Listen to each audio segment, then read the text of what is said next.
Morgan Pehme, Editor-in-Chief of City and State, and this is Last Look. As you can see, we're on location today at City and State's Stickball Candidate Challenge, and our guest is City Comptroller and Mayoral Candidate John Liu. John, thank you so much for joining us. Great to be with you, Morgan. And it's a beautiful day for stickball right here in Brooklyn. It is. How are you happy with your performance today?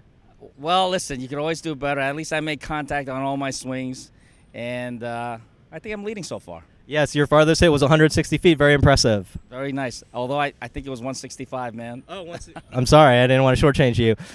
Curtis Liu has been the commissioner of stickball for the last 20 years. Rudy Giuliani appointed him, and Mayor Bloomberg never appointed a replacement. Right. If you are elected, who will you appoint commissioner of stickball? I think I'm going to find my own new commissioner.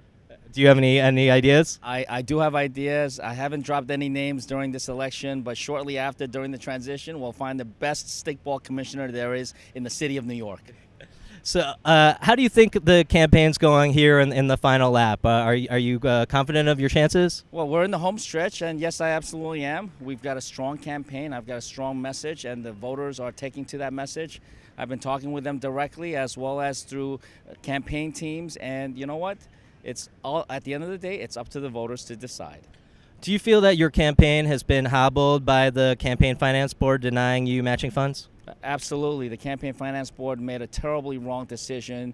They based their decision on real conjecture and speculation at the worst. So at the end of the day, I'm not here to complain. It is what it is. You know, the process is not one where a candidate can actually appeal it in any significant or meaningful way.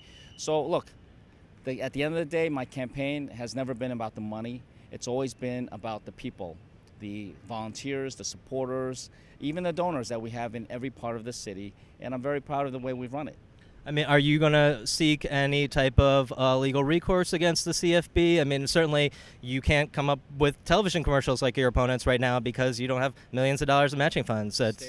Stay tuned. I mean, here again, the matching funds and the Campaign Finance Board program is supposed to be about New Yorkers getting involved in the political process. And that's exactly what my campaign did. We've got the highest proportion of small donors. We've got the highest proportion by far of immigrants participating in this election. And 90%, over 90% of my donors have never contributed to any political campaign before. And so we're getting more people involved. And it was just terrible for the Campaign Finance Board, not only to deny my campaign of the matching funds, but really to deny my contributors the leverage that they're supposed to get off of their dollars in the Campaign Finance Board program. I mean, has how it's played out with the CFB kind of made you think that there are some reforms that should be put in place? And if so, what are they specifically? Well, listen. I'm not here to talk about reforming the Campaign Finance Board. Obviously, it was a very political decision. 5 members of the board, 3 appointed by Mayor Bloomberg, who clearly is not a fan of mine, 2 appointed by Christine Quinn, and in fact, 2 major donors of hers. So, look, the deck was stacked to begin with. But here again, I'm getting the message directly out to the voters. The message being one of economic equity, not just recovery, the one of not only reducing unemployment, but unemployment disparities, and empowering people instead of denigrating them all the time. So I want to get rid of corporate welfare and invest the money that we have in the people of New York City. I want to expand the middle class by also uplifting the working poor and instituting a minimum wage that actually makes sense, not $9, but something more realistic according to our cost of living, like $11.50. And I'm also the one who's been out there for a long time saying that stop and frisk is not only unconstitutional, it's unconscionable, and it's racial profiling. And now that the federal judge has basically agreed with me, now we have a couple of Billy-come-latelys now adopting the end stop and frisk tactic. Look, position. The point here is that I'm very different from my rivals. I come from a different background. I didn't grow up in politics. I had nothing to do with politics. I got my degree in mathematical physics. As an immigrant growing up here, I never ever imagined that I or even someone like me could run for office, let alone run for mayor of New York City and serve as city comptroller. And so the things that I'm talking about to voters at subway stations, at parks like this, everywhere, it's about getting the message out to voters that we need change in the city of New York, and I am the candidate of change. Bill Thompson and Christine Quinn have made a big point this week of kind of pointing out what they see as contradictions in Bill de Blasio's stance on stop and frisk. Seems to me that you've been actually the most clear-cut opponent of stop and frisk throughout this campaign and throughout your time in office. Do you think that Bill de Blasio has flip-flopped on the issue? I think he's flip-flopped on a number of issues, as have some of the other candidates. But look, at the end of the day, this is a decision for the voters of New York to decide. And they have a very important decision to make. It's going to be about not only their futures, but about the future of our collective city. And I believe that I have made my message clear. It certainly would have been easier to get my message out if the Campaign Finance Board had not done this terribly political decision. But nonetheless, I am getting my message out to the voters. It's about the economy. It's about fixing our school system and restoring the learning environment in our schools as opposed to running them as business divisions. It's about making sure that affordable housing is built. I've got a plan to build 100,000 units of affordable housing over the next 4 years, and to do so without huge outlays from taxpayers' money by revamping our rezoning policies. I've got a plan to create jobs by cutting taxes for small business owners, who generally are the job engine the engines of job growth in New York City, and to do that by having the big corporations pay their fair share and start calling the bluff of corporations that threaten to leave New York City only to get huge subsidies from the taxpayers. So these are changes that I've been very clear on. I've been the only candidate talking about these kinds of changes, and more recently, I guess some of the candidates are adopting my position. And if a political campaign and an election season is something that gets more people on board, on the same page, on the right side of the issues, then so be it. In our 5-borough ballot series, we've been talking to real New Yorkers across the city, and it seems there's a consensus that your supporters are really the most impassioned about your campaign. But at the same time, it seems that you have developed a stigma of being untrustworthy in connection with what happened with your campaign staffer and your prominent donor. I mean, what do you say to voters who say where there's smoke, there's fire? Well, where there's smoke, there's not always fire, and it's not clear that there's even smoke. And your question was, what did I do, or I did something to create an impression that I'm less than trustworthy. It's not an impression that I created. Nobody has criticized the work that I've done.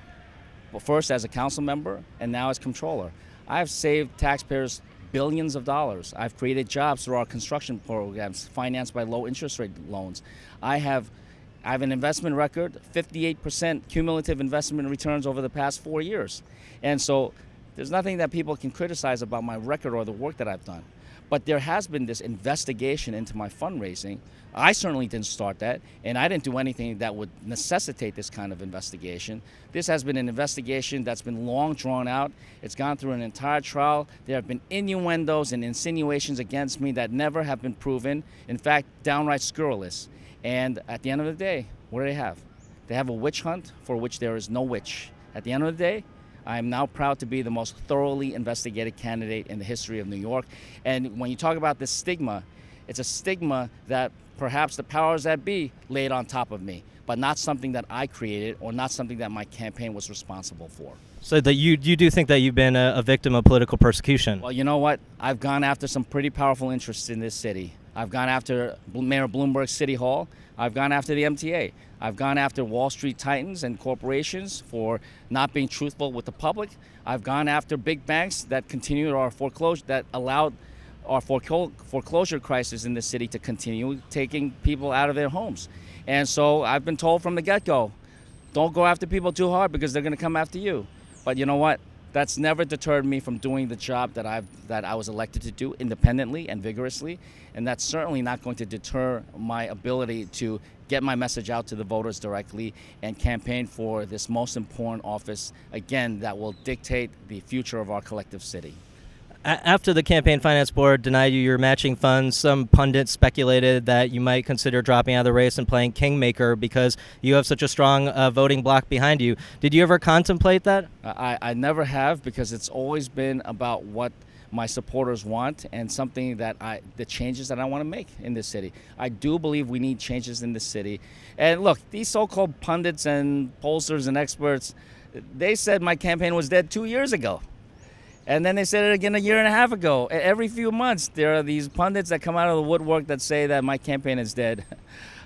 Rumors of my demise are severely exaggerated. We are going full steam ahead in these last few weeks of this campaign, getting the message out to the voters, getting a great response from them. And the people that will make this decision are not the reporters, are not the media, are not the pundits or experts, so-called experts, but it's going to be the people of this city on September 10th. One of the candidates running to replace you as city controller has also made the argument that the establishment is teaming up to suppress his candidacy. What do you think of Eliot Spitzer's candidacy? Well, look, it's a contest between Eliot Spitzer and Scott Stringer. First and foremost, I'm happy that there's a contest. I don't like to see uncontested races, and up until Spitzer getting into the race, it was uncontested. So I'm happy that the voters will have a choice. And lastly, what do you think of the fact that Anthony Weiner, Christine Quinn, and Bill de Blasio were the only candidates to turn down our offer to compete in stickball today? Did they chicken out here? I was wondering about that. What do you think that says about their fitness to be the mayor? Well, look, I mean, knowing about stickball, I think is a prerequisite for being mayor. But I don't know if you necessarily have to be able to hit the ball. And what do you think about Bill de Blasio being a Red Sox fan? Well, listen, I'm proud to be a Mets fan myself. Mets fan, Jets fan, what can I say? I'm a glutton for punishment. John Liu, thank you so much for joining us. Great to see you, Morgan. And that's it for this episode of Last Look. For more episodes, please visit us on the web at cityandstateny.com.